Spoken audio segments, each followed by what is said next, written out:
Pizza speciale në sobën me dru edhe bëhet fantastike. Tani në pizza mund të hidhni çfarë të doni.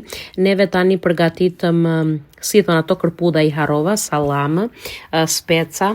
Në fakt mua sallami nuk më pëlqen shumë, po nuk po e përgatit unë picën siç mund të shikoni, po e përgatit Eva me Katerinën edhe ndaja I hodhën çfarë të duan ato. I hodhën salcë tomate të cilën e kishin përgatitur, e hapën brumin, e në qoftë se doni brumin do t'ua shkruajmë në komente. Pastaj një çik djathë të grirë, nga lart I hodhën këto copat e sallamit që janë okay. U thash që nuk I preferoj, po I përdorim.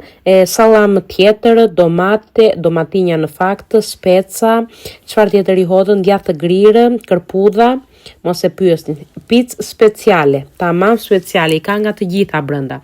E vendosim në furrën me dru o njerëz, në sobën me dru, edhe ç'të hani, shikoni tani se ç'bëhet këtu nami. Kuptohet që përgatiten edhe tepsi të dytës, se ishin shumë njerëz, por o zot, vetëm që ta shikosh edhe të lëshon goja lëng. Merreni me mend ta hani këtë picën. Të kalani bukur, ciao ciao.